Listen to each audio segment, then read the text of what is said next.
ഇന്ന് നമുക്ക് ഫുഡ് കഴിക്കാൻ പോകുന്ന വ്ളോഗാണ് കേട്ടോ. ഇത് കുറച്ച് കാലം മുന്നേ ഞാൻ എൻ്റെ ഫ്രണ്ട്സിൻ്റെ ഒപ്പം പോയപ്പോൾ എടുത്ത് വെച്ച വീഡിയോസ് ആയിരുന്നു.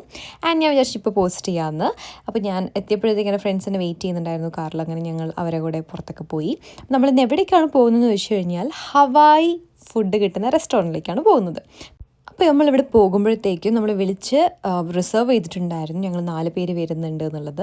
And the food and everything was like so tasty. എനിക്ക് ഇപ്പോഴും ഞാൻ അത് പറയുമ്പോൾ എൻ്റെ മൗത്ത് ഈസ് വാട്ടറിങ് ബിക്കോസ് അതിലത്തെ ആ റെഡ് ചട്നി ഉണ്ടല്ലോ, അത് ഭയങ്കര അടിപൊളിയാണ്. സോ ഹവായി മീൽ കഴിക്കാൻ പറ്റിയൊരു സ്ഥലമായിരുന്നു. ഞാൻ ഒരിക്കലും എക്സ്പെക്റ്റ് ചെയ്തിട്ടില്ല ജപ്പാനിൽ ആ ഒരു ഹവായി ടേസ്റ്റിലുള്ള ഫുഡ് കിട്ടുന്നു. കാരണം ഈ ജാപ്പനീസുകാരുടേതായിട്ട് തന്നെയുള്ള സോസും അതേപോലെ എല്ലാം അവരുടേതായിട്ടുള്ളൊരു വേ ആണ്.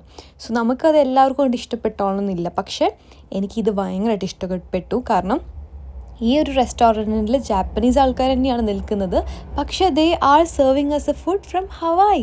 അതെനിക്ക് ഭയങ്കര അടിപൊളിയായിട്ട് തോന്നി. ആൻഡ് ദ ഡെക്കോർ, എനിക്കതൊക്കെയാണ്, ആംബിയൻസൊക്കെയാണ് ശരിക്കും എനിക്ക് ഭയങ്കരമായിട്ട് ഇഷ്ടപ്പെട്ടത്. ഇതൊരു ബീച്ച് സൈഡേ അല്ല കേട്ടോ, പക്ഷേ ലിറ്ററലി നമ്മൾ ഇരിക്കുന്നതൊക്കെ നമുക്കൊരു ബീച്ച് സൈഡിലിരുന്ന് ആ ഒരു ഡ്രിങ്കൊക്കെ കുടിച്ചിങ്ങനെ ഇരുന്ന് എൻജോയ് ചെയ്യുന്നൊരു ഫീലായിരുന്നു. ഹവായിൽ ഓൾമോസ്റ്റ് എല്ലാ അടിപൊളിയായിട്ടുള്ള ഫുഡും ഇവരുടെ റെസ്റ്റോറൻറ്റിലുണ്ട് കേട്ടോ. പിന്നെ ഞാൻ അവിടുന്ന് ഒരു മസ്ക ബൺ എടുത്തിട്ടുണ്ടായിരുന്നു. അത് ഭയങ്കര ഫേമസ് ആണെന്നൊക്കെ പറഞ്ഞിട്ട്, അപ്പോൾ അത് ഞാൻ എടുത്തിട്ടുണ്ടായിരുന്നു.